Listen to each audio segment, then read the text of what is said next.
Assalamualaikum warahmatullahi wabarakatuh.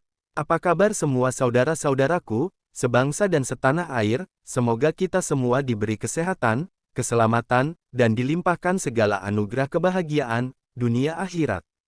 Amin amin ya robbal ngalamin. Bersama Ahmad Channel Indo masih melanjutkan kisah Abu Nawas. Tanpa berlama-lama lagi, mari kita masuk ke alur ceritanya. Manusia bertelur. Al-Kisah. Sudah bertahun-tahun Baginda Raja Harun al-Rasyid ingin mengalahkan Abu Nawas. Namun perangkap-perangkap yang selama ini dibuat semua bisa diatasi dengan cara-cara yang cemerlang oleh Abu Nawas. Baginda Raja tidak putus asa. Masih ada puluhan jaring muslihat untuk menjerat Abu Nawas. Baginda Raja beserta para menteri sering mengunjungi tempat pemandian air hangat yang hanya dikunjungi para pangeran, bangsawan dan orang-orang terkenal. Suatu sore yang cerah, ketika Baginda Raja beserta para menterinya berendam di kolam, beliau berkata kepada para menterinya, "Aku punya akal untuk menjebak Abu Nawas." "Apakah itu wahai Paduka yang mulia?" tanya salah seorang menteri. "Kalian tak usah tahu dulu. Aku hanya menghendaki kalian datang lebih awal besok sore. Jangan lupa datanglah besok sebelum Abu Nawas datang, karena aku akan mengundangnya untuk mandi bersama-sama kita," kata Baginda Raja memberi pengarahan. Baginda Raja memang sengaja tidak menyebutkan tipuan apa yang akan digelar besok. Abu Nawas diundang untuk mandi bersama Baginda Raja dan para menteri, di pemandian air hangat yang terkenal itu. Seperti yang telah direncanakan, Baginda Raja dan para menteri sudah datang lebih dahulu. Baginda membawa 19 butir telur ayam. 18 butir dibagikan kepada para menterinya. 1 butir untuk dirinya sendiri. Kemudian Baginda memberi pengarahan singkat, tentang apa yang telah direncanakan untuk menjebak Abu Nawas. Ketika Abu Nawas datang, Baginda Raja beserta para menteri sudah berendam di kolam. Abu Nawas melepas pakaian dan langsung ikut berendam. Abu Nawas harap-harap cemas. Kira-kira permainan apa lagi yang akan dihadapi? Mungkin permainan kali ini lebih berat, karena Baginda Raja tidak memberi tenggang waktu untuk berpikir. Tiba-tiba Baginda Raja membuyarkan lamunan Abu Nawas. Beliau berkata, "Hai Abu Nawas, aku mengundangmu mandi bersama, karena ingin mengajak engkau ikut dalam permainan kami." "Permainan apakah itu Paduka yang mulia?" tanya Abu Nawas belum mengerti. "Kita sekali-kali melakukan sesuatu yang secara alami hanya bisa dilakukan oleh binatang. Sebagai manusia kita mesti bisa dengan cara kita masing-masing," kata Baginda sambil tersenyum. "Hamba belum mengerti Baginda yang mulia," kata Abu Nawas agak ketakutan. "Masing-masing dari kita harus bisa bertelur seperti ayam, dan barang siapa yang tidak bisa bertelur, maka ia harus dihukum," kata Baginda. Abu Nawas tidak berkata apa-apa, wajahnya nampak murung, ia semakin yakin dirinya tak akan bisa lolos dari lubang jebakan Baginda dengan mudah. Melihat wajah Abu Nawas murung, wajah Baginda Raja semakin berseri-seri. "Nah sekarang apalagi yang kita tunggu? Kita menyelam lalu naik ke atas sambil menunjukkan telur kita masing-masing," perintah Baginda Raja. Baginda Raja dan para menteri mulai menyelam, kemudian naik ke atas satu persatu dengan menanting sebutir telur ayam. Abu Nawas masih di dalam kolam, ia tentu saja tidak sempat mempersiapkan telur karena ia memang tidak tahu, kalau ia diharuskan bertelur seperti ayam. Kini Abu Nawas tahu kalau Baginda Raja dan para menteri, telah mempersiapkan telur masing-masing 1 butir.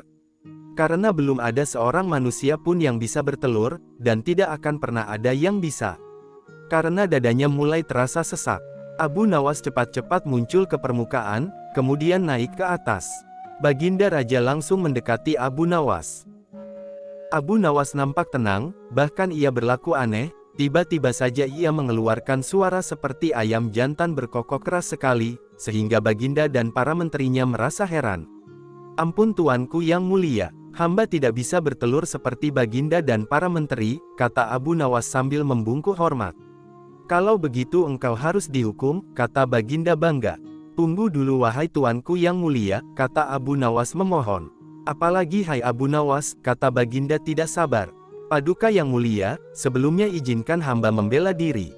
Sebenarnya kalau hamba mau bertelur, hamba tentu mampu. Tetapi hamba merasa menjadi ayam jantan maka hamba tidak bertelur. Hanya ayam betina saja yang bisa bertelur.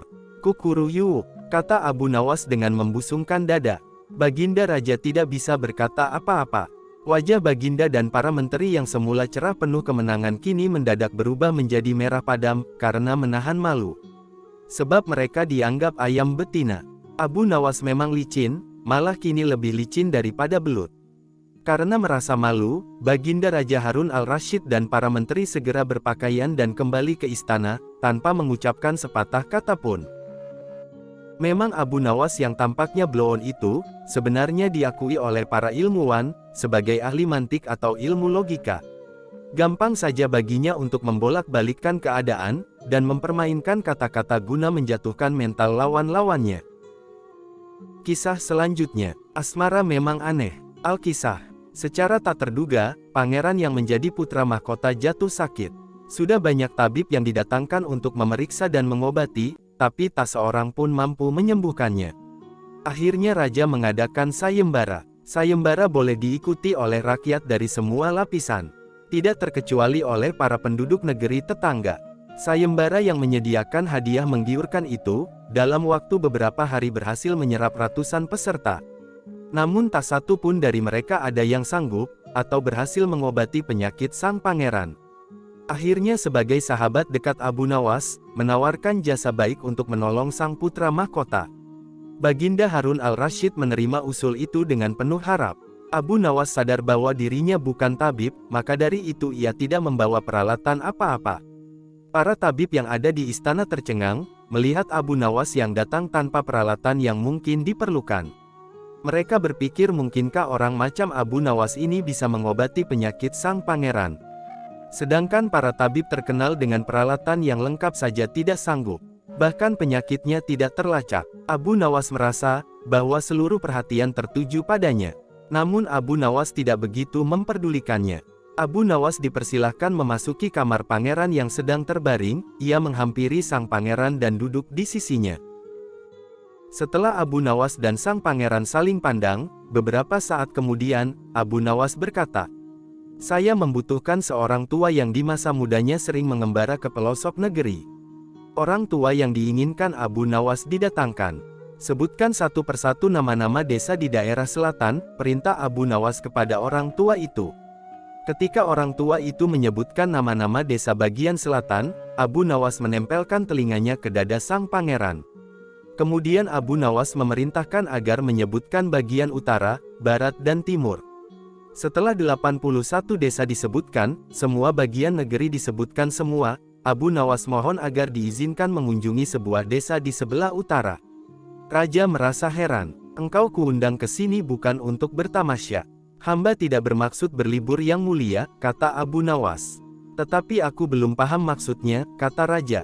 "Maafkan hamba, Paduka yang mulia. Kurang bijaksana rasanya bila hamba jelaskan sekarang," kata Abu Nawas.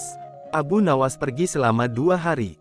Sekembali dari desa itu, Abu Nawas menemui sang pangeran dan membisikkan sesuatu, kemudian menempelkan telinganya ke dada sang pangeran. Lalu Abu Nawas menghadap raja. "Apakah yang mulia masih menginginkan sang pangeran tetap hidup?" tanya Abu Nawas. "Apa maksudmu?" Raja balas bertanya. "Sang pangeran sedang jatuh cinta pada seorang gadis desa di sebelah utara negeri ini," kata Abu Nawas menjelaskan.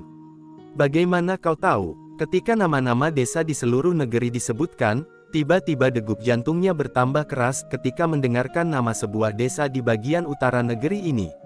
Dan sang pangeran tidak berani mengutarakannya kepada Baginda. "Lalu apa yang harus aku lakukan?" tanya raja. "Mengawinkan pangeran dengan gadis desa itu."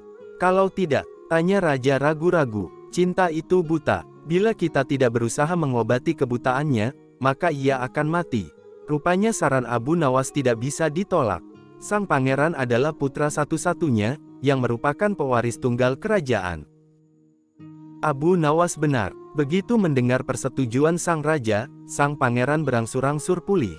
Sebagai tanda terima kasih, raja memberi Abu Nawas sebuah cincin permata yang amat indah dan menawan. Tak lupa Abu Nawas mendapat hadiah lainnya yaitu 100 uang dirham. Abu Nawas pulang dengan hati berseri-seri. Kisah selanjutnya, cara memilih jalan. Alkisah. Kawan-kawan Abu Nawas merencanakan akan mengadakan perjalanan wisata ke hutan.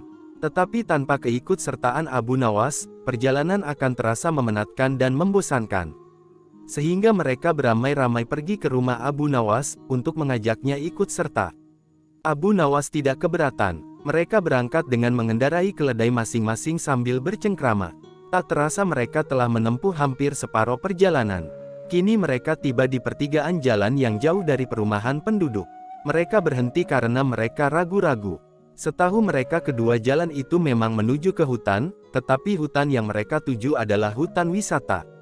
Bukan hutan yang dihuni binatang-binatang buas, yang justru akan membahayakan jiwa mereka. Abu Nawas hanya bisa menyarankan untuk tidak meneruskan perjalanan, karena bila salah pilih maka mereka semua tak akan pernah bisa kembali. Bukankah lebih bijaksana bila kita meninggalkan sesuatu yang meragukan? Tetapi salah seorang dari mereka tiba-tiba berkata, "Aku mempunyai 2 orang sahabat, yang tinggal dekat semak-semak sebelah sana. Mereka adalah saudara kembar. Tak ada seorang pun yang bisa membedakan keduanya, karena rupa mereka begitu mirip. Yang satu selalu berkata jujur sedangkan yang lainnya selalu berkata bohong. Dan mereka adalah orang-orang aneh, karena mereka hanya mau menjawab satu pertanyaan saja. Apakah engkau mengenali salah satu dari mereka yang selalu berkata benar?" tanya Abu Nawas. "Tidak," jawab kawan Abu Nawas singkat. "Baiklah kalau begitu kita beristirahat sejenak," usul Abu Nawas. Abu Nawas makan daging dengan madu bersama kawan-kawan. Seusai makan, mereka berangkat menuju ke rumah yang dihuni 2 orang kembar bersaudara. Setelah pintu dibuka, maka keluarlah salah seorang dari 2 orang kembar bersaudara itu. "Maaf, aku sangat sibuk hari ini. Engkau hanya boleh mengajukan 1 pertanyaan saja. Tidak boleh lebih," katanya. Kemudian Abu Nawas menghampiri orang itu dan berbisik. Orang itu pun juga menjawab dengan cara berbisik pula kepada Abu Nawas. Abu Nawas mengucapkan terima kasih dan segera mohon diri. "Hutan yang kita tuju melewati jalan sebelah kanan," kata Abu Nawas mantap kepada kawan-kawan. "Bagaimana kau bisa memutuskan harus menempuh jalan sebelah kanan? Sedangkan kita tidak tahu, apakah orang yang kita tanya itu orang yang selalu berkata benar atau yang selalu berkata bohong?" tanya salah seorang dari mereka. "Karena orang yang kutanya menunjukkan jalan yang sebelah kiri," kata Abu Nawas. Karena masih belum mengerti juga, maka Abu Nawas menjelaskan. "Tadi aku bertanya, apa yang akan dikatakan saudaramu bila aku bertanya jalan yang mana yang menuju hutan yang indah? Bila jalan yang benar itu sebelah kanan, dan bila orang itu kebetulan yang selalu berkata benar maka ia akan menjawab, jalan sebelah kiri, karena ia tahu saudara kembarnya akan mengatakan jalan sebelah kiri, sebab saudara kembarnya selalu berbohong. Bila orang itu kebetulan yang selalu berkata bohong, maka ia akan menjawab, jalan sebelah kiri, karena ia tahu saudara kembarnya akan mengatakan jalan sebelah kiri, sebab saudara kembarnya selalu berkata benar." Kisah selanjutnya, taruhan yang berbahaya. Alkisah. Pada suatu sore, ketika Abu Nawas ke warung teh, kawan-kawan sudah berada di situ. Mereka memang sengaja sedang menunggu Abu Nawas. "Nah ini Abu Nawas datang," kata salah seorang dari mereka. "Ada apa?" kata Abu Nawas sambil memesan secangkir teh hangat. "Kami tahu engkau selalu bisa melepaskan diri dari perangkap-perangkap yang dirancang Baginda Raja Harun al-Rasyid. Tetapi kami yakin kali ini engkau pasti dihukum Baginda Raja, bila engkau berani melakukannya." Kawan-kawan Abu Nawas membuka percakapan. "Apa yang harus kutakutkan? Tidak ada sesuatu apapun yang perlu ditakuti kecuali kepada Allah Subhanahu wa Ta'ala," kata Abu Nawas menentang. "Selama ini, belum pernah ada seorang pun di negeri ini yang berani memantati Baginda Raja Harun al-Rasyid." "Bukankah begitu hai Abu Nawas?" tanya kawan Abu Nawas. "Tentu saja tidak ada yang berani melakukan hal itu, karena itu adalah pelecehan yang amat berat, hukumannya pasti dipancung," kata Abu Nawas memberitahu. "Itulah yang ingin kami ketahui darimu. Beranikah engkau melakukannya? Sudah kukatakan tadi, bahwa aku hanya takut kepada Allah Subhanahu wa Ta'ala saja. Sekarang apa taruhannya, bila aku bersedia melakukannya?" Abu Nawas ganti bertanya. 100 keping uang emas. "Di samping itu, Baginda harus tertawa tatkala engkau pantati," kata mereka. "Oke," jawab Abu Nawas. Kemudian Abu Nawas pulang setelah menyanggupi tawaran yang amat berbahaya itu. Kawan-kawan Abu Nawas tidak yakin, jika Abu Nawas sanggup membuat Baginda Raja tertawa, apalagi ketika dipantati. Kayaknya kali ini Abu Nawas harus berhadapan dengan Algojo, pemenggal kepala, kata teman-teman Abu Nawas sambil tertawa. Minggu depan, Baginda Raja Harun al-Rashid akan mengadakan jamuan kenegaraan. Para menteri, pegawai istana dan orang-orang dekat Baginda diundang, termasuk Abu Nawas. Abu Nawas merasa hari-hari berlalu dengan cepat karena ia harus menciptakan jalan keluar yang paling aman bagi keselamatan lehernya dari pedang Algojo. Tetapi bagi kawan-kawan Abu Nawas, hari-hari terasa amat panjang karena mereka tak sabar menunggu pertaruhan yang amat mendebarkan itu. Persiapan-persiapan di halaman istana sudah dimulai. Baginda Raja menginginkan perjamuan nanti meriah karena Baginda juga mengundang raja-raja dari negeri sahabat. Ketika hari yang dijanjikan tiba, semua tamu sudah datang kecuali Abu Nawas. Kawan-kawan Abu Nawas yang menyaksikan dari jauh, merasa kecewa karena Abu Nawas tidak hadir. Namun ternyata mereka keliru. Abu Nawas bukannya tidak datang, tetapi ia datang terlambat, sehingga Abu Nawas duduk di tempat yang paling belakang. Ceramah-ceramah yang mengesankan mulai disampaikan oleh para ahli pidato. Dan tibalah giliran Baginda Raja Harun al-Rashid untuk menyampaikan pidatonya. Seusai menyampaikan pidato, Baginda melihat Abu Nawas duduk sendirian di tempat yang tidak ada karpetnya. Karena merasa heran Baginda bertanya, "Mengapa engkau tidak duduk di atas karpet Abu Nawas?" "Paduka yang mulia, hamba haturkan terima kasih atas perhatian Baginda. Hamba sudah merasa cukup bahagia duduk di sini," kata Abu Nawas. "Wahai Abu Nawas, kemarilah, dan duduklah di atas karpet, nanti pakaianmu kotor karena duduk di atas tanah." Baginda Raja menyarankan, "Ampun tuanku yang mulia, sebenarnya hamba ini sudah duduk di atas karpet."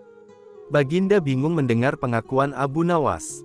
Karena Baginda melihat sendiri, bahwa Abu Nawas duduk di atas lantai. "Karpet yang mana yang engkau maksudkan wahai Abu Nawas?" tanya Baginda masih bingung. "Karpet hamba sendiri tuanku yang mulia. Sekarang hamba selalu membawa karpet kemanapun hamba pergi," kata Abu Nawas seolah-olah menyimpan misteri. "Tetapi sejak tadi aku belum melihat karpet yang engkau bawa," kata Baginda Raja bertambah bingung. "Baiklah Baginda yang mulia, kalau memang ingin tahu maka dengan senang hati, hamba akan menunjukkan kepada Paduka yang mulia," kata Abu Nawas sambil beringsut-ringsut ke depan.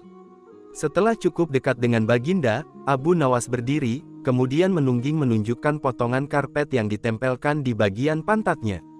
Abu Nawas kini seolah-olah memantati Baginda Raja Harun al-Rashid. Melihat ada sepotong karpet menempel di pantat Abu Nawas, Baginda Raja tak bisa membendung tawanya. Sehingga beliau terpingkal-pingkal diikuti oleh para undangan. Menyaksikan kejadian yang menggelikan itu, kawan-kawan Abu Nawas merasa kagum. Mereka harus rela melepas 100 keping uang emas untuk Abu Nawas. Kisah selanjutnya, strategi maling. Al-Kisah. Tanpa pikir panjang, Abu Nawas memutuskan untuk menjual keledai kesayangannya. Keledai itu merupakan kendaraan Abu Nawas satu-satunya. Sebenarnya, ia tidak tega untuk menjualnya. Tetapi keluarga Abu Nawas amat membutuhkan uang. Dan istrinya setuju. Keesokan harinya, Abu Nawas membawa keledai ke pasar. Abu Nawas tidak tahu kalau ada sekelompok pencuri yang terdiri dari 4 orang, telah mengetahui keadaan dan rencana Abu Nawas. Mereka sepakat akan memperdaya Abu Nawas. Rencana pun mulai mereka susun. Ketika Abu Nawas beristirahat di bawah pohon, salah seorang pencuri mendekat dan berkata, "Apakah engkau akan menjual kambingmu?" Tentu saja Abu Nawas terperanjat, mendengar pertanyaan yang begitu tiba-tiba. "Ini bukan kambing," kata Abu Nawas. "Kalau bukan kambing, lalu apa?" tanya pencuri itu selanjutnya. "Keledai," kata Abu Nawas. "Kalau engkau yakin itu keledai, jual saja ke pasar dan tanyakan pada mereka," kata komplotan pencuri itu sambil berlalu. Abu Nawas tidak terpengaruh. Kemudian ia meneruskan perjalanannya. Ketika Abu Nawas sedang menunggangi keledai, pencuri kedua menghampirinya dan berkata, "Mengapa kau menunggang kambing? Ini bukan kambing tapi keledai." "Kalau itu keledai aku tidak bertanya seperti itu, dasar orang aneh. Kambing kok dikatakan keledai. Kalau ini kambing, aku tidak akan menungganginya," jawab Abu Nawas tanpa ragu. "Kalau engkau tidak percaya, pergilah ke pasar dan tanyakan pada orang-orang di sana, kata pencuri kedua sambil berlalu. Abu Nawas belum terpengaruh dan ia tetap berjalan menuju pasar. Pencuri ketiga datang menghampiri Abu Nawas. Hai Abu Nawas, akan kau bawa kemana kambing itu? Kali ini Abu Nawas tidak segera menjawab, ia mulai ragu. Sudah 3 orang mengatakan kalau hewan yang dibawanya adalah kambing. Pencuri ketiga tidak menyia-nyiakan kesempatan ini, ia makin merecoki otak Abu Nawas. Sudahlah, biarpun kau bersikeras hewan itu adalah keledai, nyatanya itu adalah kambing. Abu Nawas berhenti sejenak untuk beristirahat di bawah pohon. Pencuri keempat melaksanakan strategi busuknya, ia duduk di samping Abu Nawas dan mengajak tokoh cerdik ini untuk berbincang-bincang. Aha, bagus sekali kambingmu ini. Pencuri keempat membuka percakapan. Kau juga yakin ini kambing? Tanya Abu Nawas. Loh, ia jelas sekali kalau hewan ini adalah kambing. Kalau boleh aku ingin membelinya. Berapa kau mau membayarnya? 3 dirham. Abu Nawas setuju. Setelah menerima uang dari pencuri keempat, kemudian Abu Nawas langsung pulang. Setiba di rumah Abu Nawas dimarahi istrinya. Jadi keledai itu hanya engkau jual 3 dirham, lantaran mereka mengatakan bahwa keledai itu kambing. Abu Nawas tidak bisa menjawab, ia hanya mendengarkan ocehan istrinya dengan setia sambil menahan rasa dongkol. Kini ia baru menyadari, kalau sudah diperdayai oleh komplotan pencuri yang menggoyahkan akal sehatnya. Abu Nawas merencanakan sesuatu, ia pergi ke hutan mencari sebatang kayu, untuk dijadikan sebuah tongkat yang nantinya bisa menghasilkan uang. Rencana Abu Nawas ternyata berjalan lancar. Hampir semua orang membicarakan keajaiban tongkat Abu Nawas. Berita ini juga terdengar oleh para pencuri yang telah menipu Abu Nawas. Mereka langsung tertarik, bahkan mereka melihat sendiri ketika Abu Nawas membeli barang, atau makan tanpa membayar tetapi hanya dengan mengacungkan tongkatnya. Mereka berpikir, kalau tongkat itu bisa dibeli maka tentu mereka akan kaya, karena hanya dengan mengacungkan tongkat itu mereka akan mendapatkan apa yang mereka inginkan. Akhirnya mereka mendekati Abu Nawas dan berkata, apakah tongkatmu akan dijual? Tidak, jawab Abu Nawas dengan cuek. Tetapi kami bersedia membeli dengan harga yang amat tinggi, kata mereka. Berapa? Kata Abu Nawas pura-pura merasa tertarik. 100 dinar uang emas, kata mereka tanpa ragu-ragu. Tetapi tongkat ini adalah tongkat wasiat satu-satunya yang aku miliki, kata Abu Nawas sambil tetap berpura-pura tidak ingin menjual tongkatnya. Dengan uang 100 dinar engkau sudah bisa hidup enak, kata mereka makin penasaran. Abu Nawas diam beberapa saat, sepertinya merasa keberatan sekali. Baiklah kalau begitu, kata Abu Nawas kemudian sambil menyerahkan tongkatnya. Setelah menerima 100 dinar uang emas, Abu Nawas segera melesat pulang. Para pencuri itu segera mencari warung terdekat, untuk membuktikan keajaiban tongkat yang baru mereka beli. Seusai makan, mereka mengacungkan tongkat itu kepada pemilik kedai. Tentu saja pemilik kedai marah. Apa maksudmu mengacungkan tongkat itu padaku? Bukankah Abu Nawas juga mengacungkan tongkat ini, dan engkau membebaskannya? Tanya para pencuri itu. Benar, tetapi engkau harus tahu, bahwa Abu Nawas menitipkan sejumlah uang kepadaku sebelum makan di sini. Gila, ternyata kita telah ditipu, dan kita tidak mendapat keuntungan sama sekali menipu Abu Nawas. Kita malah rugi besar, umpat para pencuri dengan rasa dongkol. Assalamualaikum warahmatullahi wabarakatuh. Apa kabar semua saudara-saudaraku, sebangsa dan setanah air, semoga kita semua diberi kesehatan, keselamatan, dan dilimpahkan segala anugerah kebahagiaan, dunia akhirat. Amin amin ya robbal ngalamin. Bersama Ahmad Channel Indo masih melanjutkan kisah Abu Nawas. Tanpa berlama-lama lagi, mari kita masuk ke alur ceritanya. Yang berjudul, 6 Lembu, Al-Kisah. Pada suatu hari, Baginda Raja memanggil Abu Nawas menghadap ke istana. Seperti biasanya, Baginda ingin menguji kecerdikan Abu Nawas, sejauh mana ia bisa lolos dari hukuman Baginda. Sesampainya Abu Nawas menghadap, Baginda mulai bertitah. Hai, Abu Nawas, aku menginginkan 6 ekor lembu berjenggot. Dan yang pandai berbicara, aku ingin engkau mendatangkan mereka dalam waktu seminggu, jika gagal, aku akan menggantung dirimu. Kata Baginda mengancam pada Abu Nawas. Tidak ada pilihan lain bagi Abu Nawas selain menyanggupinya. Baiklah, Tuanku Shah Alam, hamba junjung tinggi titah tuanku. Jawab Abu Nawas. Baginda mengira, kali ini Abu Nawas pasti akan celaka. Karena tidak akan ada lembu berjenggot dan pandai bicara. Setelah menerima titah Baginda Raja Harun al-Rasyid, Abu Nawas memohon diri untuk pamit pulang ke rumah. Sesampainya di rumah, Abu Nawas mulai memeras otaknya untuk mencari jalan keluar. Berhari-hari ia terus di dalam rumah, tapi belum juga mendapatkan cara yang pas untuk masalah seperti itu, hingga tibalah di pagi ke-7, yang merupakan saat-saat yang mendebarkan. Akan tetapi Abu Nawas tidak ambil pusing, karena semalam ia sudah menemukan cara yang jitu, untuk mengganti hukumannya yang mengancam nyawanya, menjadi hadiah besar. Setelah selesai mandi dan sarapan, Abu Nawas pun berangkat menuju pasar, tujuannya adalah mencari 6 ekor lembu yang pandai bicara. Sesampainya di pasar, di tengah kerumunan orang-orang, tiba-tiba ia berteriak. "Hai manusia-manusia muda, aku bertanya pada kalian, hari ini hari apa?" Tanya Abu Nawas. Sontak pandangan semua orang mengarahkan padanya, Abu Nawas pun mulai menanyai mereka satu persatu. Namun dari sekian banyak orang yang menjawab, sebagian besar dari mereka tidak bisa menjawab dengan benar. Abu Nawas pun memperlihatkan kegeramannya pada orang-orang yang tidak bisa menjawab tadi. Begitu saja tidak bisa menjawab. Kalau begitu, mari kita menghadap Sultan Harun al-Rasyid untuk mencari tahu kebenaran yang sesungguhnya. Karena merupakan salah seorang kepercayaan Baginda Raja, mereka pun menuruti Abu Nawas untuk menghadap Baginda Raja. Abu Nawas memilih 6 orang di antara mereka yang paling bodoh untuk dihadapkan pada Baginda. Pendapa istana sudah dipenuhi oleh warga masyarakat yang ingin menyaksikan kehebatan atau nasib malang Abu Nawas jika nantinya gagal menjalani titah paduka raja. Ucuk dicinta ulam pun tiba, Abu Nawas yang dinanti-nanti sudah sampai, dan segera menyembah paduka raja, bersama 6 orang berjenggot. Baginda pun merasa sudah tidak sabar, kemudian bertanya pada Abu Nawas. "Hai Abu Nawas, mana lembu berjenggot yang pandai bicara itu?" Tanpa banyak bicara, Abu Nawas pun menunjuk ke 6 orang yang dibawanya itu. "Mohon ampun Baginda, inilah mereka." "Hai, Abu Nawas, apa maksudmu menunjuk pada mereka, siapa mereka?" Tanya Baginda kembali. "Ya, Baginda, tanyalah pada mereka sendiri hari apa sekarang," jawab Abu Nawas. Baginda Raja pun mencoba untuk bertanya kepada mereka, orang-orang yang dibawa oleh Abu Nawas. Sesuai saran Abu Nawas, ketika Sultan mulai bertanya, mereka pun memberikan jawaban berbeda-beda.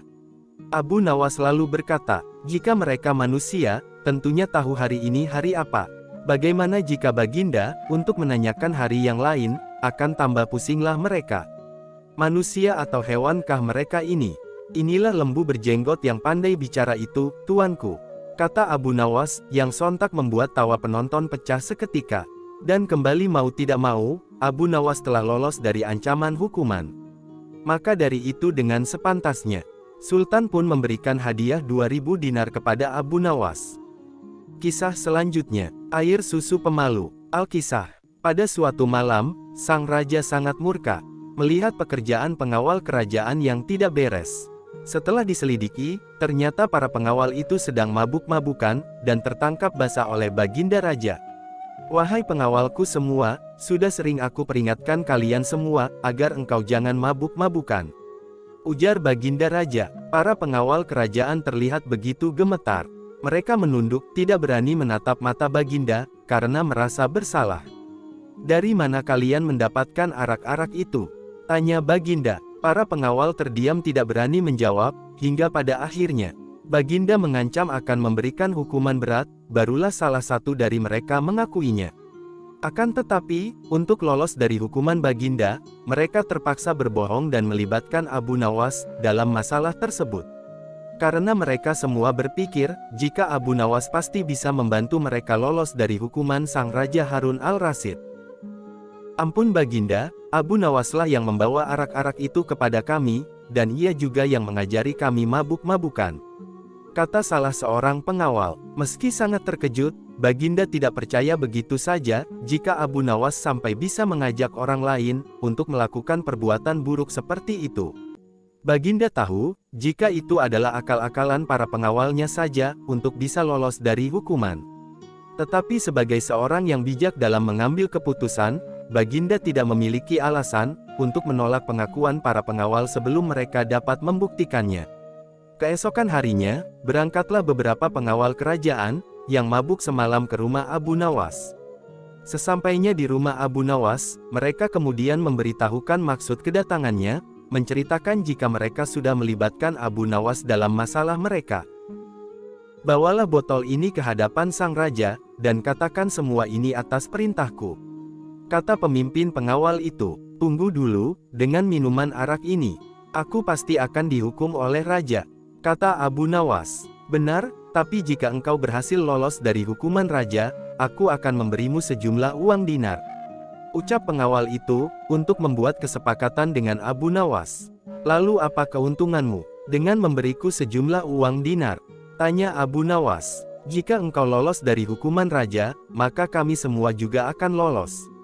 Gunakanlah kecerdasanmu untuk meyakinkan raja, jawab pengawal itu. Akhirnya Abu Nawas bersedia untuk menerima kesepakatan tersebut.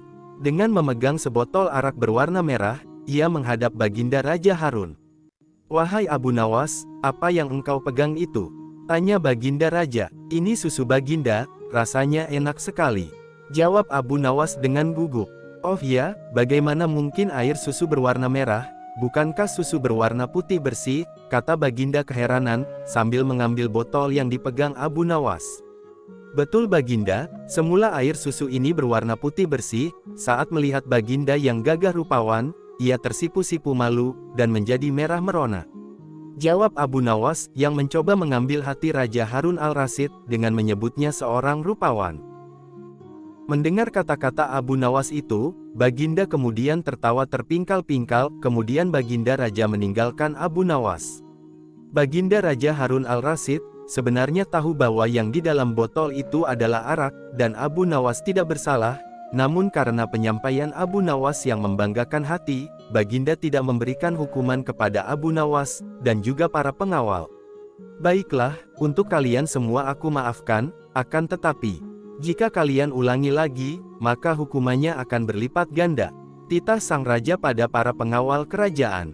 Akhirnya Abu Nawas pun mendapatkan hadiah, sejumlah uang dinar dari para pengawal kerajaan sesuai kesepakatan, karena Abu Nawas telah berhasil melaksanakan tugasnya.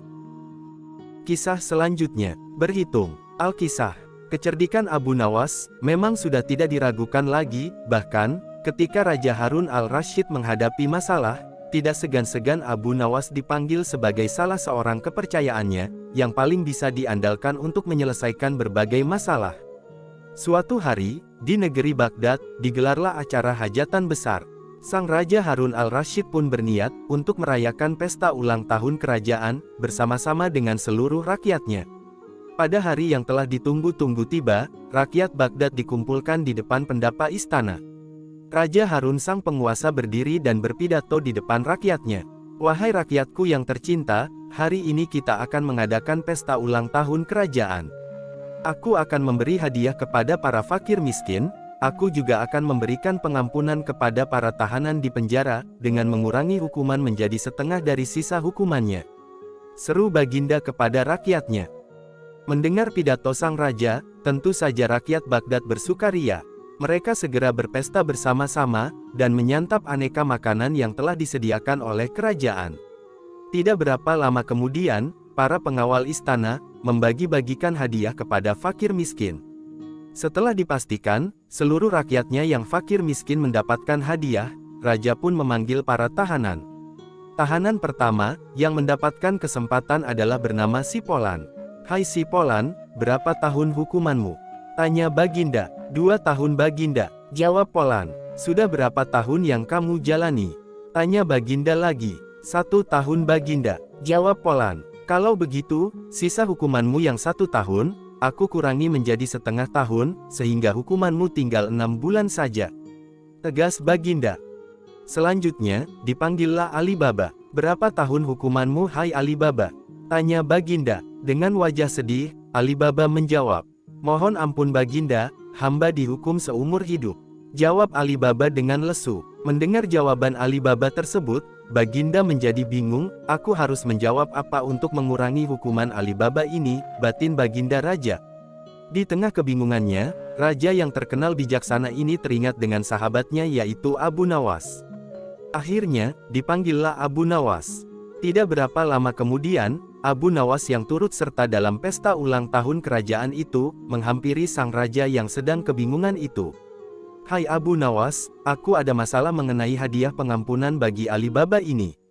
Dia dihukum seumur hidup, sedangkan aku berjanji akan memberikan pengampunan setengah dari sisa hukumannya.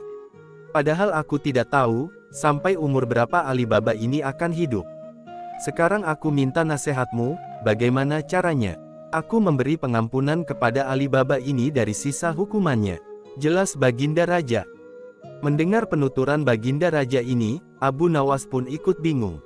Dia berpikir, apa bisa mengurangi umur seseorang, padahal dia sendiri tidak tahu sampai kapan umurnya. "Hamba minta waktu Baginda," ujar Abu Nawas. Baginda pun akhirnya memberikan waktu sehari semalam saja, untuk Abu Nawas, tidak boleh lebih.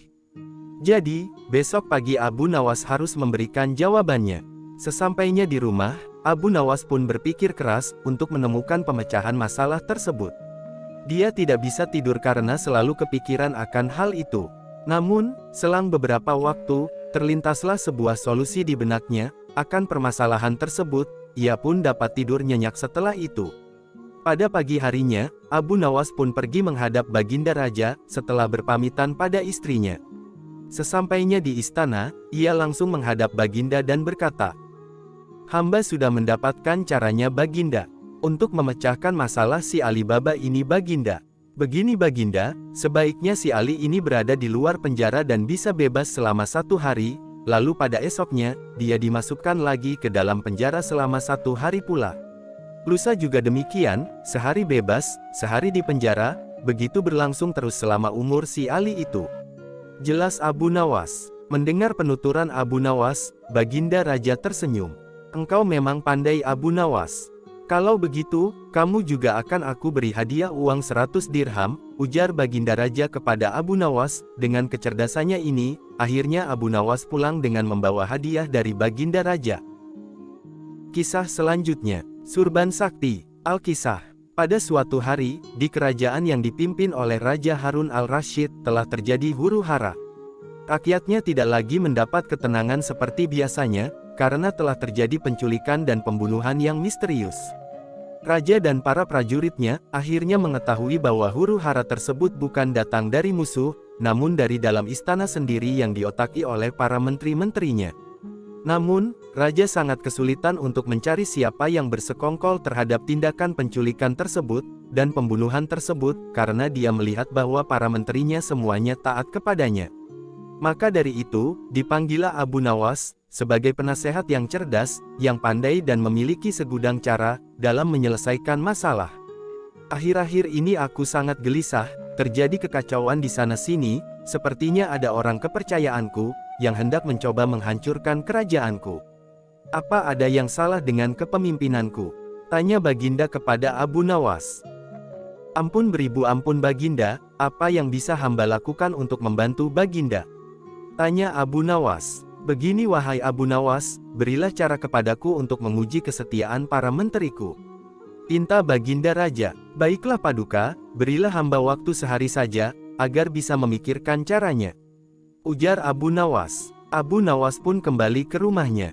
Akhirnya setujulah Baginda memberinya waktu kepada Abu Nawas sehari. Setiba di rumah, Abu Nawas mulai berpikir keras, mencari cara menyelesaikan masalah yang sedang dihadapi Baginda.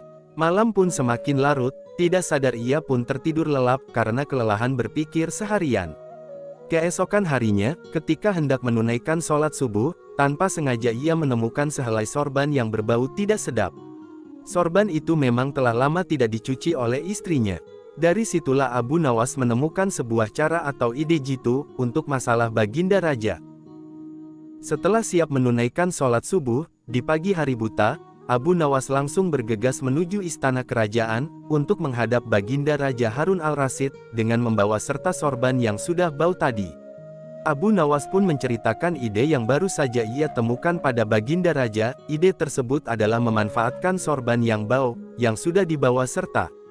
Ia meminta Baginda Raja, untuk bersandiwara, seolah-olah telah memiliki sorban sakti. Baginda Raja pun setuju dengan ide tersebut, dan melakukan yang diminta Abu Nawas. Maka dibuatlah rencana, untuk mengumpulkan seluruh menteri-menterinya tersebut. Semua menteri berkumpul di pendapa istana, sesuai perintah Raja. Di hadapan para menteri-menterinya itu, Baginda Raja mengatakan, bahwa ia telah mendapat hadiah berupa sorban sakti. Hasil pemberian dari kerajaan lain, sedang salah satu kesaktian sorban itu adalah bisa menentukan masa depan kerajaan di masa yang akan datang.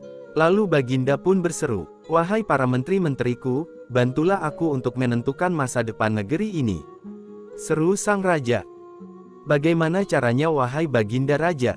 tanya salah seorang menterinya. "Masing-masing dari kalian, coba ciumlah sorban hadiah ini secara bergantian. Apabila berbau wangi, maka kerajaan ini akan damai, abadi dan sentosa. Namun, apabila bau yang tercium busuk, maka kerajaan ini tidak akan lama lagi akan segera runtuh." Jelas Baginda. Baginda pun memasuki sebuah ruangan, di mana para menteri-menterinya akan bergiliran satu persatu. Dipanggillah semua menteri-menterinya ke salah satu ruangan Baginda untuk mencium sorban sakti tersebut. Setelah semuanya telah mendapatkan giliran, maka dikumpulkanlah kembali para menteri-menterinya itu. "Bagaimana baunya?" tanya Raja. "Sorban ini baunya sangat harum, niscaya kerajaan ini akan damai abadi dan sentosa," jawab menteri pertama. Menteri kedua dan ketiga menjawab sama dengan menteri yang pertama. Intinya adalah mereka berusaha untuk membuat rajanya senang. Giliran menteri keempat dan kelima angkat bicara.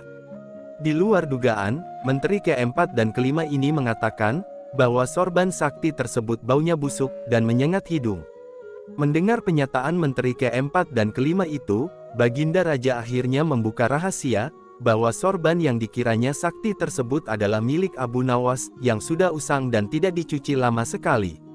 "Kini aku tahu, siapa di antara kalian yang selama ini telah berkhianat kepadaku," tegas Baginda Raja. "Kalian telah terbukti berbohong, dan kalian pantas untuk dihukum berat," ujar Raja Harun. Menteri pertama, kedua dan ketiga pun mulai kalang kabut kebakaran jenggot, spontan saja mereka saling menyalahkan. Baginda pun tidak ambil pusing lagi, dengan memerintahkan pengawal, untuk menangkap dahulu mereka bertiga. Setelah diselidiki secara mendalam, maka terbuktilah mereka bertiga itu, telah bersekongkol untuk menyingkirkan Baginda Raja. Para menteri pengkhianat itu pun segera dijebloskan ke penjara. Kepada menteri keempat dan kelima, Raja Harun al-Rasyid memberikan hadiah dan memuji kesetiaan, yang telah diberikan oleh mereka. Begitu juga dengan Abu Nawas, ia mendapatkan hadiah 1000 dirham koin emas. Abu Nawas pun bergumam dalam hati, akhirnya keinginan untuk pergi haji bisa terlaksana juga. Assalamualaikum warahmatullahi wabarakatuh. Apa kabar semua saudara-saudaraku, sebangsa dan setanah air? Semoga kita semua diberi kesehatan, keselamatan, dan dilimpahkan segala anugerah kebahagiaan, dunia akhirat. Amin amin ya robbal ngalamin. Bersama Ahmad Channel Indo masih melanjutkan kisah Abu Nawas. Tanpa berlama-lama lagi, mari kita masuk ke alur ceritanya. Yang berjudul, Abu Nawas menipu malaikat. Kisah Abu Nawas menipu malaikat, adalah salah satu cerita menarik yang sudah terkenal sejak zaman dulu. Namun, tak sedikit yang masih belum tahu seperti apa kisahnya. Abu Nawas adalah seorang penyair dan sosok yang cerdik. Banyak kisah menarik yang berasal dari pria bernama lengkap, Abu Ali Al-Hasan bin Hani Al-Hakami. Kedua malaikat yang dikelabui oleh Abu Nawas tersebut adalah, malaikat Munkar dan Nangkir. Sosok yang hidup pada masa kekhalifahan Harun ar-Rasyid ini, memang penuh kecerdikan sekaligus jenaka. Kisah Abu Nawas mengelabui kedua malaikat, yang bertugas menanyakan keimanan manusia di alam kubur itu terjadi saat dia wafat. Jika kamu belum tahu seperti apa kisahnya, simak kisah selengkapnya berikut ini. Al-Kisah. Sebagai seorang muslim, Abu Nawas sudah pasti mengimani bahwa kelak di alam kubur, ia akan didatangi dua malaikat, yakni malaikat Munkar dan Nangkir. Malaikat ini bertugas menguji identitas keimanan warga baru di alam kubur. Pertanyaan yang diajukan malaikat itu mestinya tidak sulit, karena semua muslim sudah dapat bocoran. Ada 6 soal yang ditanyakan malaikat itu. Man Rabuka? Siapa Tuhanmu? Ma dinuka? Apa agamamu? Man nabiyuka? Siapa nabimu, ma kitabuka? Apa kitabmu, aina kiblatuka? Di mana kiblatmu? Man ikhwanuka? Siapa saudaramu? Sudah barang tentu, Abu Nawas hafal di luar kepala dengan pertanyaan dan jawabannya. Masalahnya adalah, dua malaikat yang datang itu melakukan teror dalam menguji atau dalam menanyai si mayit itu. Selain berwajah seram dan menakutkan, makhluk ini amat kasar. Malaikat nangkir bahkan membawa alat pemukul, yang tanpa ampun akan menghajar pendatang baru yang salah dalam menjawab. Pokoknya, mental dan iman si mayit perlu tangguh, untuk menghadapi teror seperti itu. Dan tidak semua peserta ujian bisa lulus, biar dia cerdas dan hafalannya banyak sekalipun. Tak hayal, Abu Nawas pun terkadang bertanya-tanya pada diri sendiri, mampukah ia kelak untuk menjawab pertanyaan kedua malaikat kubur itu, sedang melihat fisik keduanya saja sudah terbayang begitu menakutkan. Abu Nawas memang bukan Umar bin Khattab, yang konon berani melawan dua malaikat itu. Saat didatangi kedua malaikat Munkar dan Nangkir, Umar justru balik menggertak. "Lalu, siapa Tuhanmu?" tanya Umar. Kedua malaikat itu akhirnya mengenali siapa yang dihadapi. Keduanya pun akhirnya pergi meninggalkan sahabat Nabi Shallallahu Alaihi Wasallam tersebut. Mengingat kisah Umar dan dua malaikat itu, membuat otak nakal Abu Nawas terusik. Tak ada cara lain, pikirnya. Abu Nawas menyadari bahwa dirinya tak sebanding dengan Umar bin Khattab. Itu sebabnya ia mesti mencari jalan lain. Jalan mengelabuhi dua malaikat tersebut, intinya Abu Nawas ingin menyiasati bagaimana terhindar dari ujian malaikat Munkar dan Nankir tersebut. Abu Nawas lalu memberikan wasiat kepada keluarganya, agar saat ia meninggal kelak, ia dikafani dengan kain kafan yang sudah sangat usang. Keluarganya tentu saja bertanya-tanya, "Wasiat kok aneh begitu?" celetuk sang istri pada Abu Nawas. Abu Nawas tak banyak komentar. "Pokoknya, lakukan saja apa yang saya katakan," katanya dengan tegas. Benar saja, tiba saat Abu Nawas meninggal dunia atau wafat, istrinya pun menjalankan wasiat itu, mencarikan kain kafan lusuh atau yang sudah usang untuk membungkus jenazah suaminya itu. Singkat cerita, sesaat setelah Abu Nawas dikuburkan, datanglah dua malaikat, Munkar sebagai malaikat penanya di alam kubur, dan malaikat Nankir yang bertugas sebagai pemberi siksa kubur. Kedua malaikat itu siap memberikan pertanyaan kepada Abu Nawas. Hanya saja, sebelum malaikat Munkar menjalankan tugasnya, ia terheran-heran, melihat kain kafan Abu Nawas. Ini penghuni lama," celetuk malaikat Munkar. "Lihat, kafannya sudah lusuh," lanjutnya. "Tapi ini tanah galian baru," bantah malaikat Nangkir meragukan penjelasan malaikat Munkar tersebut. Kedua malaikat ini pun ragu. Keduanya saling adu pendapat. Satu malaikat yakin, kalau ini adalah mayat baru, yang satu meragukan, kalau lubang kubur yang mereka datangi ini dimasuki penghuni baru. Setelah berdebat cukup lama, kedua malaikat memutuskan tetap menanyai Abu Nawas. "Siapa Tuhanmu?" ujar sang malaikat kepada Abu Nawas dengan suara menggelegar. Abu Nawas benar-benar ketakutan, maka ia pun tak langsung menjawab. Setelah hening sesaat, Abu Nawas menyahut, "Apa kalian tidak salah alamat? Lihat, kain kafanku ini, kan sudah usang. Berarti aku ini penghuni lama," sahut Abu Nawas dengan gemetar. Kedua malaikat terdiam. Mereka memandangi Abu Nawas di sekujur tubuhnya. Memang, kain kafan yang dipakainya sangat usang, namun, tanahnya masih baru. Keduanya bertanya-tanya, apa mereka sedang dikibuli, merasa aneh, akhirnya Abu Nawas tetap ditanyai oleh dua malaikat tersebut. Kisah selanjutnya, yang berjudul, Konspirasi Pembunuhan Seorang Menteri yang Diotaki Abu Nawas. Alkisah, di negeri Baghdad dahulu kala ada seorang menteri yang dikenal sangat jahat perangainya, sehingga ditakuti warganya, ia tidak bisa melihat perempuan cantik, terutama istri orang, pasti diambilnya. Apabila membeli suatu barang, ia tidak pernah mau membayar, ihwal itu lama-kelamaan sampai juga ke telinga Abu Nawas, sehingga membuat hatinya panas. Maka Abu Nawas pun pasang niat, tidak akan meninggalkan daerah itu sebelum sang menteri menghembuskan nafas terakhir alias mati.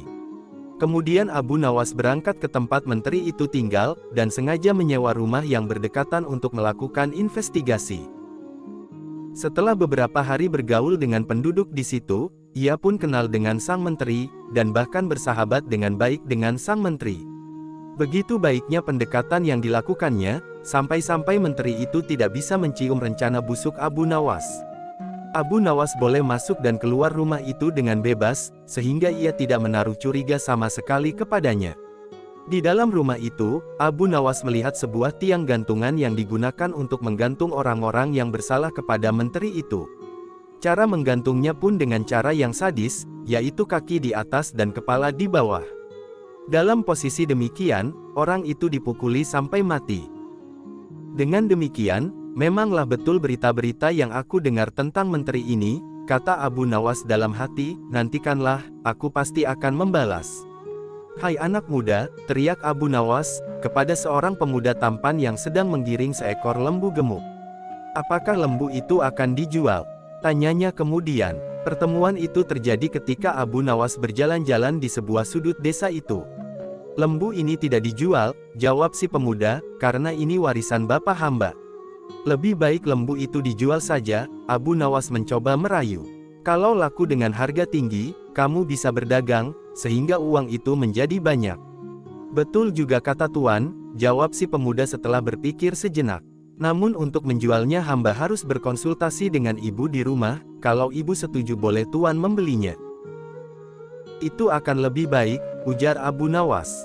Sementara anak muda itu pulang, Abu Nawas memeras otak dan berpikir dengan keras, ia akan berusaha memanfaatkan ketampanan wajah anak muda itu, untuk melaksanakan rencananya. Hai menteriku, tunggulah bagianmu kelak, kata Abu Nawas dalam hati dengan perasaan geram. Ibu setuju menjual lembu ini, kata pemuda itu kepada Abu Nawas, setelah keduanya bertemu lagi. Bagus, kata Abu Nawas, tetapi sebenarnya bukan aku yang akan membeli lembumu, melainkan menteri yang zalim itu. Oleh karena itu berikan harga yang pasti, sesudah itu kita membuat perjanjian dan kamu yang akan melaksanakannya. Setuju, tanya Abu Nawas. Setuju, jawab si pemuda tersebut. Giringlah lembumu itu ke kebun, dan tunggulah aku di sana, kata Abu Nawas.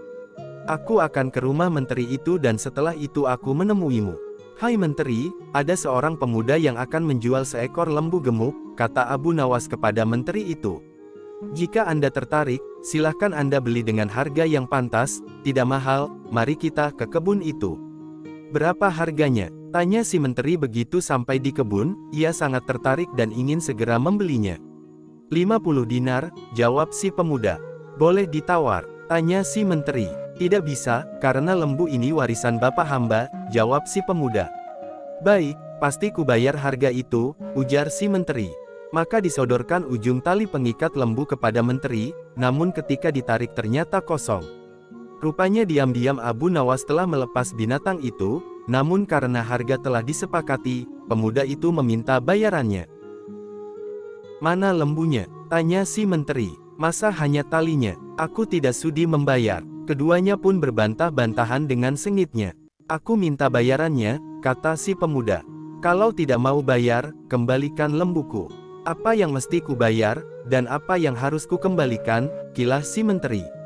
Cuma tali yang kau berikan kepadaku. Nih, ambillah, aku tidak butuh tali. Kerjamu memang cuma menipu dan menganiaya orang. Kata si pemuda lagi. Kamu memang zalim, mau makan darah orang. Si menteri tidak menggubris lagi perkataan itu, ia berjalan pulang ke rumahnya. Sementara si anak muda hatinya sangat sedih, lembu hilang, uang melayang. Barangkali memang itulah nasibku, apa boleh buat, keluhnya. Sudahkah kamu menerima pembayaran harga lembumu? Tanya Abu Nawas kepada anak muda pada malam harinya. Hamba diperdaya menteri itu, jawab si pemuda dengan wajah nelangsa. Lembu hilang, uang melayang. Coba ceritakan, kata Abu Nawas. Aku kira jual beli berjalan lancar, sehingga aku cepat-cepat pergi karena ada urusan lain. Maka diceritakanlah kejadian itu dengan nada mendongkol.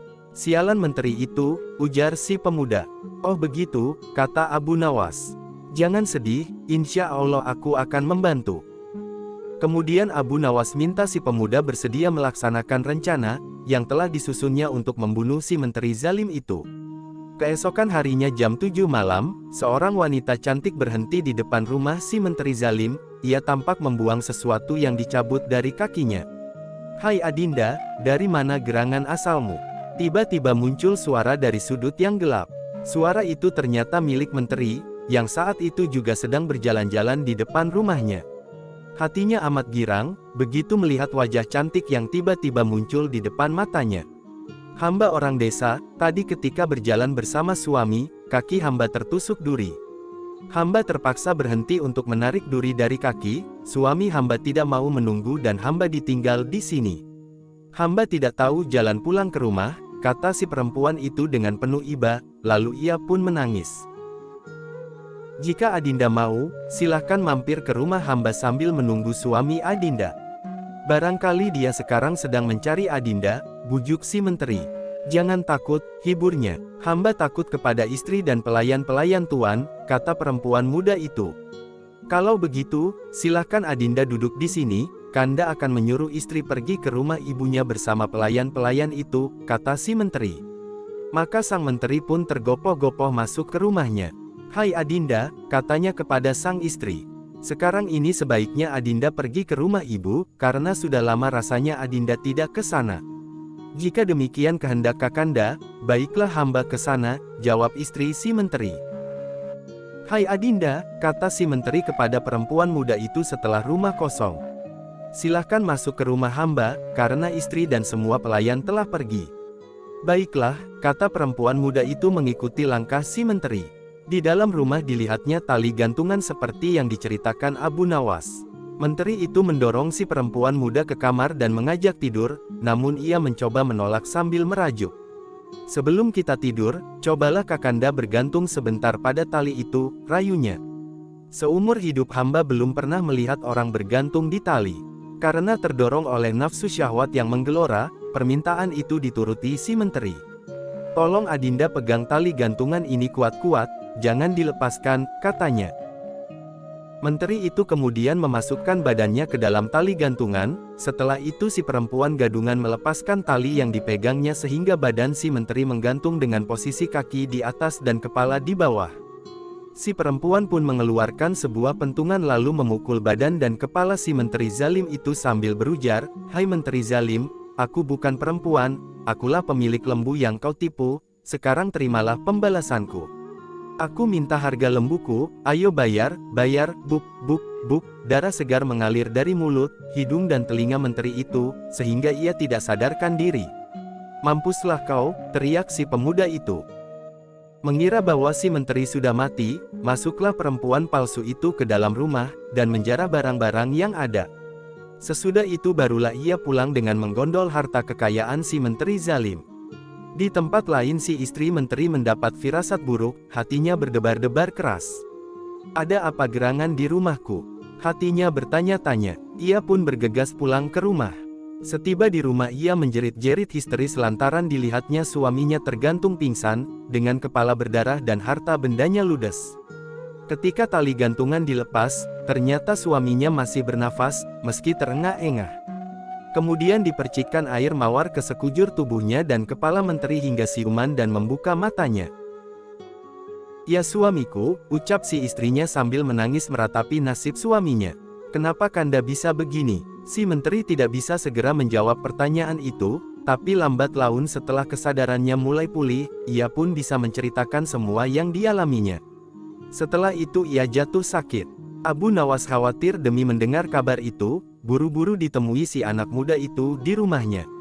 Mengapa tidak kamu bunuh dia? Tanya Abu Nawas. Saya kira sudah mati, jawab pemuda itu panik. Bukankah aku sudah pesan, jangan kamu tinggal sebelum kamu yakin dia sudah mati. Sekarang sebaiknya kamu tambah penyakit menteri itu supaya mati, perintah Abu Nawas. Bagaimana caranya? Tanya si pemuda, ia tidak kalah khawatir dengan Abu Nawas. Berpura-puralah menjadi dukun, karena saat ini menteri itu sedang mencari dukun, kata Abu Nawas. Selanjutnya usahakan dengan caramu sendiri agar rumah itu kosong, dan setelah kosong pukulilah menteri itu sampai mati, sebelum mati, jangan kamu tinggalkan dia. Esok harinya datanglah seorang kakek tua bertongkat ke rumah menteri itu, ia memakai jubah panjang dan sorban putih dengan langkah terbungkuk-bungkuk. Tuan, tanya seorang pelayan menteri itu, siapakah tuan ini? Tanya pelayan menteri. Aku ini dukun, jawabnya, kenapa kamu menyapa aku di tengah jalan seperti ini, tidak sopan berbuat seperti itu kepada orang tua. Maaf, kata si pelayan, hamba pelayan menteri, beliau saat ini sedang sakit dan perlu dukun, jika tuan suka, silahkan masuk ke rumahnya. Ya tuan dukun, obatilah hamba ini, kata si menteri itu, setelah dukun palsu tersebut duduk di samping pembaringannya. Hamba sakit, lama-kelamaan suaranya hilang, moga-moga hamba bisa mengobati tuan, jawab si dukun. Tapi bisakah pelayan-pelayan itu disuruh mencari daun kayu lengkap dengan akarnya? Daun itu memang sulit dicari, tetapi banyak gunanya untuk penyembuhan tuan. Menteri itu kemudian menyuruh 3 orang pelayan untuk memenuhi permintaan dukun. Tak lama kemudian dukun itu berkata lagi, maaf, hamba lupa, ada lagi daun kayu yang lain yang hamba butuhkan. Tolong pelayan yang lain disuruh mencari. Maka menteri itu pun menyuruh pelayan lainnya, sehingga rumah itu kosong karena anak dan istri menteri itu sebelumnya sudah pergi keluar rumah. Setelah yakin bahwa rumah itu kosong, diambil sebuah pentungan, dan dipukulnya sekujur badan menteri itu sampai babak belur, dan mengeluarkan darah dari hidung, telinga dan mulutnya. Hai menteri, aku bukan dukun, tapi pemilik lembu yang kamu tipu. Mana bayaranmu? Katanya. Menteri itu pingsan dan tidak bernafas lagi. Dikiranya si menteri sudah mati, cepat-cepat dukun itu pergi, karena khawatir para pelayan itu segera kembali. Puas hatiku karena menteri itu sudah mati, pikir si dukun palsu. Kira-kira 1 jam kemudian, para pelayan itu kembali dengan tangan hampa diikuti oleh istri menteri. Mereka semua cemas, melihat tuannya tergeletak dan dukun itu tidak ada lagi. Lalu istri menteri itu menyiram badan suaminya dengan air mawar yang diminumkan seteguk ke mulutnya. Tak lama kemudian menteri itu sadar namun belum bisa bicara. Ya istriku, orang itu bukan dukun, tetapi yang punya lembu itu juga, kata si menteri setelah sadar. Panggil orang-orang alim di negeri ini, dan kabarkan kepada mereka bahwa aku sudah mati. Masukkan badanku ke dalam keranda bersama sekerat batang pisang, yang dibungkus kain putih sebagaimana laiknya mayat. Tetapi yang dimasukkan ke liang lahat nanti adalah batang pisang tadi, sedang badanku tetap dalam keranda dan dibawa pulang kembali. Dengan demikian orang yang punya lembu itu, tidak akan datang lagi kemari. Kapan-kapan bila aku sembuh akan kucari orang itu, untuk membuat perhitungan terakhir. Semua pesan itu dikerjakan oleh istri menteri itu dengan baik. Tetapi dasar Abu Nawas, ia berhasil mencium akal busuk itu. Maka ditemuinya si pemilik lembu itu. Kenapa tidak kamu pukul sampai mati menteri itu? Bertanya Abu Nawas kepada pemilik lembu itu. Orang itu sudah mati, kata si pemuda, ia tidak bergerak dan tidak bernafas lagi, karena darah keluar dari hidung dan telinganya. Saat ini menteri itu masih hidup tapi pura-pura mati, kata Abu Nawas. Lalu diceritakannya rencana menteri tadi dan rencananya sendiri, agar menteri itu benar-benar mati, sebab jika ia masih hidup juga, aku tidak dapat menjamin nasibmu kelak, lanjutnya. Hai saudara, maukah Anda aku bayar untuk menaiki kuda yang cepat larinya? Kata Abu Nawas kepada seorang joki yang berbadan tinggi tegap. Dekatilah kuburan menteri itu, jika jenazah sudah sampai ke liang kubur, berteriaklah keras-keras, akulah pemilik lembu, kemudian paculah kudamu sekencang-kencangnya. Oke, setuju, jawab sang joki. Nah, ini uangnya, pergilah, ujar Abu Nawas memberi upah kepada si joki. Esok harinya, saat iring-iringan jenazah menteri itu berangkat dari rumah lengkap dengan orang-orang besar, dan orang alim, sanak keluarga, dan sahabat almarhum. Begitu sampai dekat liang lahat, terdengar teriakan, akulah pemilik lembu. Suasana di kuburan menjadi kacau, karena para pelayat kemudian berlarian ingin mengejar orang yang berteriak tadi. Namun apa daya, orang yang dikejar sudah kabur dengan kudanya, sementara keranda ditinggal tidak terurus. Pada saat itulah si pemuda pemilik lembu yang sebenarnya muncul. Rupanya ia ikut dalam barisan pelayat. Hai menteri, akulah pemilik lembu yang kamu tipu, sekarang saatnya kamu harus membayar lunas utangmu. Tidak akan kubiarkan nyawamu tetap bersarang di badanmu. Lalu dipukulnya menteri itu sekuat tenaga, hingga benar-benar mati. Setelah itu ia pulang ke rumah. Akan halnya joki tadi, akhirnya ia terkejar dan tertangkap dan kemudian dibawa ke kuburan menteri. Upacara pemakaman yang tadinya hanya pura-pura, menjadi upacara sungguhan, karena menteri yang diusung di dalam keranda itu benar-benar mati, badannya hancur dan tidak bernafas lagi tanpa diketahui siapa pelakunya. Hal itu mengagetkan seluruh pelayat. Setelah itu orang-orang pulang ke rumah masing-masing, dengan hati bertanya-tanya dan keheranan. Sedangkan si joki, dibawa oleh anak-anak menteri ke rumahnya. "Apa sebab kamu berteriak dan mengaku sebagai orang yang punya lembu?" tanya mereka. "Aku tidak tahu sebabnya, aku hanya diupah untuk berteriak seperti itu," jawab si joki. "Siapa yang mengupah kamu?" tanya anak-anak menteri. "Abu Nawas," jawab si joki. "Hai Abu Nawas," kata anak menteri setelah menemukan Abu Nawas, "kenapa kamu mengupah untuk berteriak seperti itu dan menganiaya bapakku?" "Menganiaya bapakmu?" Abu Nawas balik bertanya. "Bertanyalah yang benar. Engkau suruh orang itu berteriak mengaku sebagai orang yang punya lembu, maka kami kejar dia, karena yang menyebabkan bapakku sakit tiada lain adalah orang yang punya lembu itu, bukan dari Allah." "Oh begitu," kata Abu Nawas sambil senyum kecil. "Jadi kamu tidak tahu, bahwa orang yang punya lembu itu sudah ditakdirkan Allah, untuk berbuat demikian karena bapakmu terlalu zalim, penipu, penganiaya, penghisap darah orang kecil, dan sebagainya.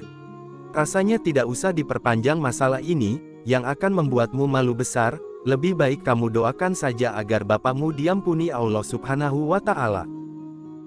Anak menteri itu terdiam 1000 bahasa, sebab ia tahu semua perbuatan bapaknya. "Barangkali memang demikian takdir bapakku," pikirnya dalam hati sambil berjalan pulang ke rumah. Warga kota itu termasuk orang yang punya lembu itu, merasa senang dan tenang hatinya, karena tidak ada lagi orang yang akan berbuat zalim. Sedangkan Abu Nawas segera kembali ke rumahnya. "Niatku sudah terlaksana," pikirnya.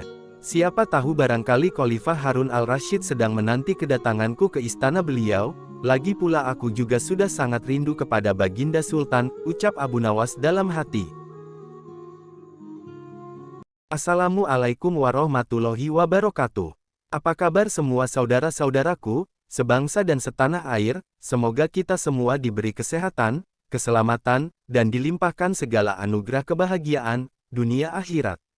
Amin amin ya robbal ngalamin. Bersama Ahmad Channel Indo masih melanjutkan kisah Abu Nawas. Tanpa berlama-lama lagi, mari kita masuk ke alur ceritanya. Yang berjudul, Tuding Abu Nawas Curi Kalung, pria ini kena dihukum pancung. Alkisah, Abu Nawas sebagai penyair juga sosok jenaka penuh kecerdasan. Abu Nawas memiliki hubungan kedekatan dengan Baginda Raja Harun ar-Rasyid, karena ia selalu dapat memberikan solusi atas segala macam masalah kenegaraan. Pada saat itu, mendapat posisi dan jabatan yang diinginkannya, di situ pasti ada yang tidak suka dan terbukti terjadi pada diri Abu Nawas, karena kedekatannya dengan Baginda Raja Harun al-Rasyid, sehingga tak sedikit membenci dan menaruh dendam kepada Abu Nawas, salah satunya seorang disebut dengan nama Fulan. Ketika suatu hari, si Fulan datang ke istana kerajaan untuk menceritakan sebuah kejadian yang baru saja dialaminya. Kemudian orang itu berkata pada Baginda Raja, "Mohon ampun Paduka yang mulia, hamba ingin melaporkan perbuatan buruk salah satu orang kepercayaan Baginda." Kata si Fulan serius, "Siapa orang itu, apa yang sudah diperbuat?" Tanya Baginda, "Mungkin sudah tahu bahwa orang itu adalah Abu Nawas telah melakukan perbuatan keji, mencuri kalung emas milik hamba."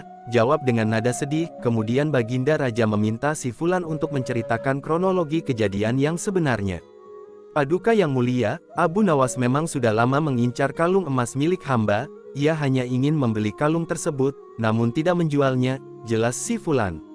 Seorang pemimpin yang bijak, dengan sedikit rasa kesal bercampur tidak percaya. Baginda memerintahkan beberapa prajurit untuk segera menghadirkan Abu Nawas ke istana. Abu Nawas tentu saja kaget, untuk memberikan keterangan atas apa yang sudah ia perbuat.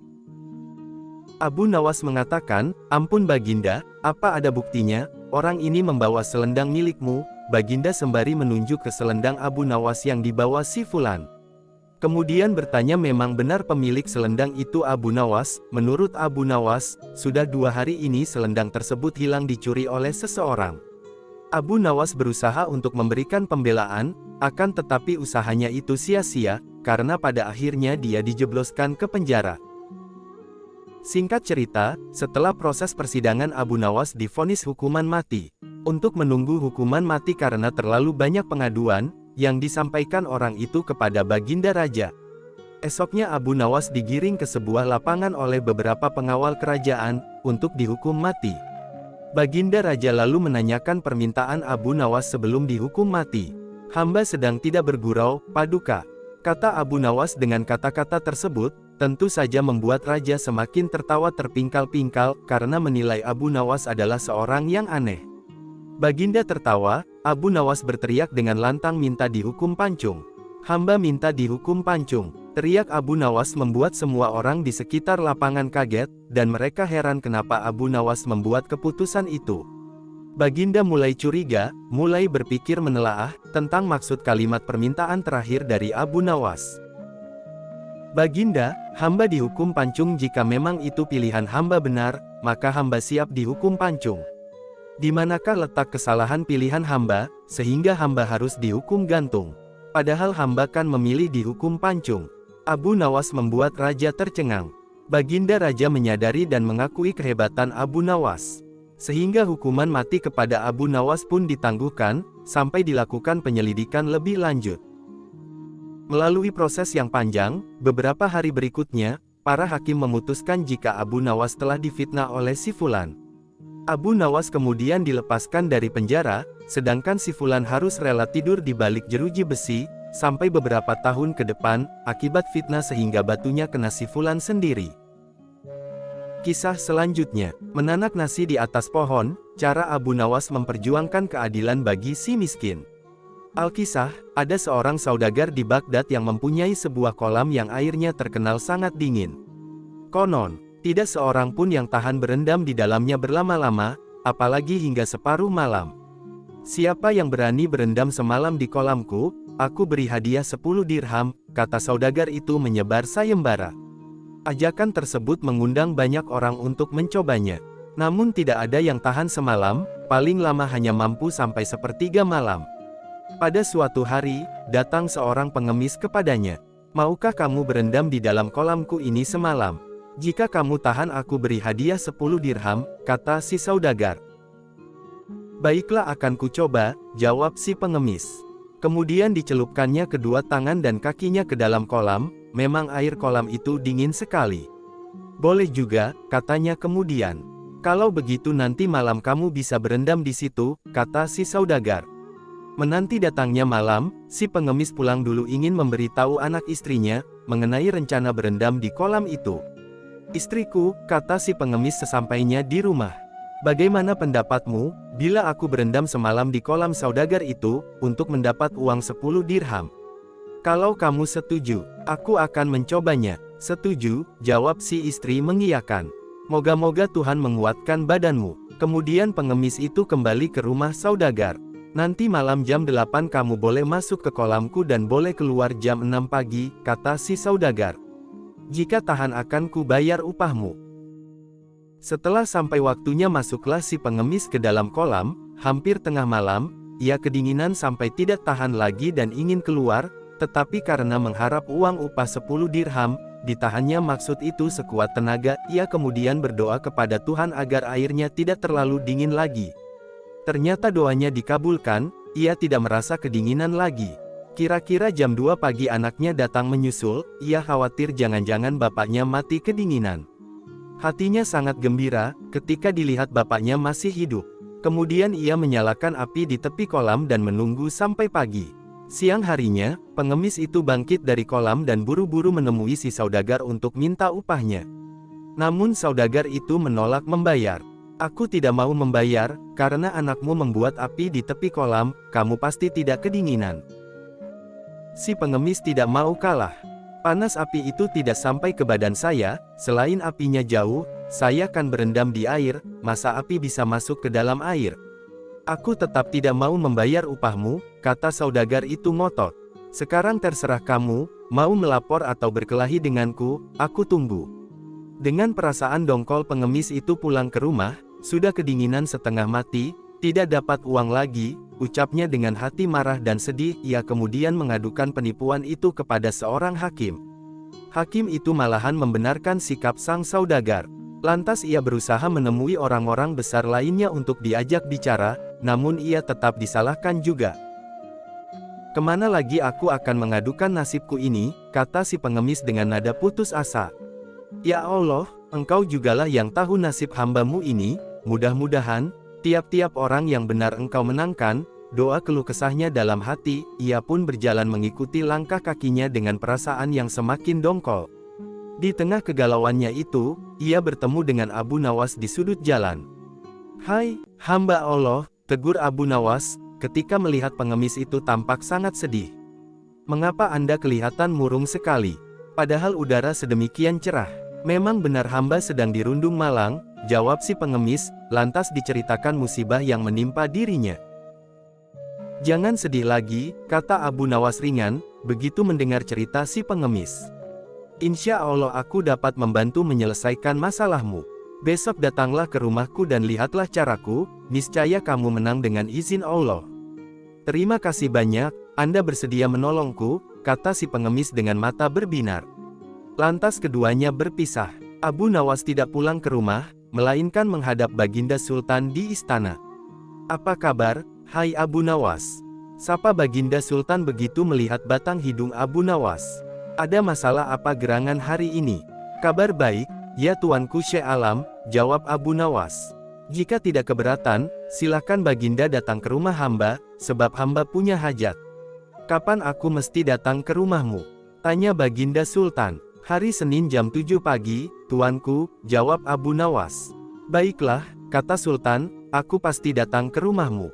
Begitu keluar dari istana, Abu Nawas langsung ke rumah saudagar yang punya kolam, kemudian ke rumah Tuan Hakim, dan pembesar-pembesar lainnya yang pernah dihubungi oleh si pengemis.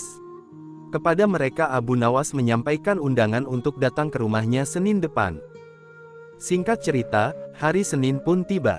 Sejak jam 7 pagi rumah Abu Nawas telah penuh dengan tamu yang diundang, termasuk Baginda Raja. Mereka duduk di permadani yang sebelumnya telah digelar oleh tuan rumah, sesuai dengan pangkat dan kedudukan masing-masing. Setelah semuanya berkumpul, Abu Nawas mohon kepada Baginda Raja untuk pergi ke belakang rumah. Ia kemudian menggantung sebuah wajan besar pada sebuah pohon, memasaknya dengan cara menaruhnya di atas api. Tunggu punya tunggu, Abu Nawas tidak tampak batang hidungnya, maka Baginda pun memanggil Abu Nawas. Kemana gerangan si Abu Nawas, sudah masakkah nasinya atau belum? Gerutu sang Baginda. Rupanya gerutuan Baginda didengar oleh Abu Nawas, ia pun menjawab, tunggulah sebentar lagi Tuanku Syekh Alam. Baginda pun bersabar, dan duduk kembali. Namun ketika matahari telah sampai ke ubun-ubun, ternyata Abu Nawas tak juga muncul di hadapan para tamu. Perut Baginda yang buncit itu telah keroncongan. Hai Abu Nawas, bagaimana dengan masakanmu itu? Aku sudah lapar, kata Baginda tak sabar. Sebentar lagi, ya Syekh Alam, sahut tuan rumah.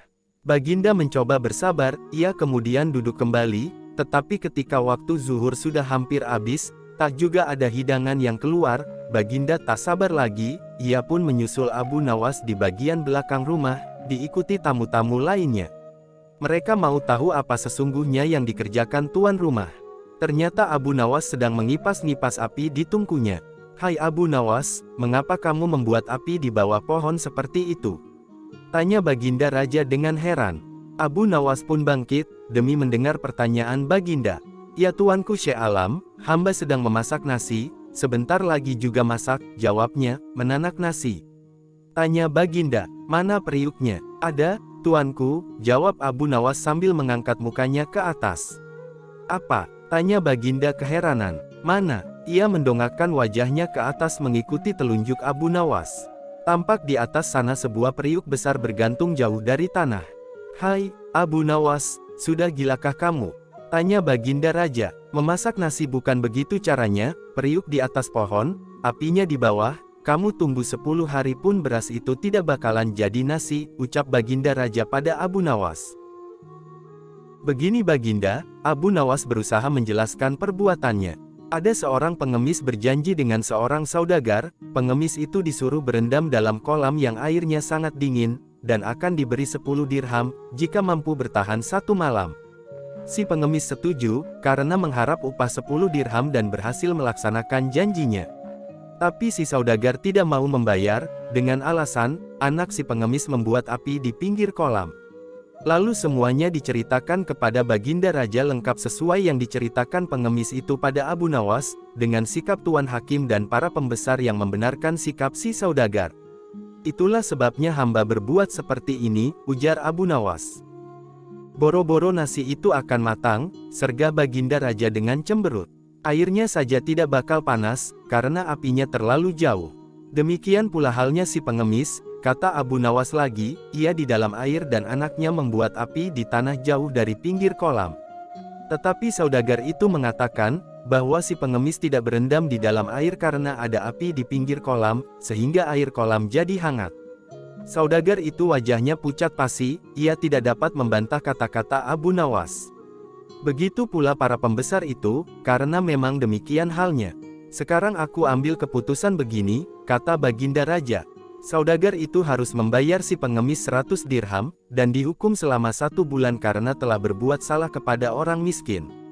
Hakim dan orang-orang pembesar lainnya dihukum 4 hari, karena berbuat tidak adil dan menyalahkan orang yang benar. Saat itu juga si pengemis memperoleh uangnya dari si saudagar. Setelah menyampaikan hormat kepada Baginda Raja, dan memberi salam kepada Abu Nawas, ia pun pulang dengan riangnya. Baginda Raja kemudian memerintah prajuritnya, untuk memenjarakan saudagar dan para pembesar-pembesar tersebut. Baginda Raja akhirnya kembali ke istana, dalam keadaan lapar dan dahaga. Akan halnya Abu Nawas, ia pun sebenarnya perutnya keroncongan dan kehausan, tapi ia merasa senang, karena bisa membantu menyelesaikan masalah pengemis tersebut.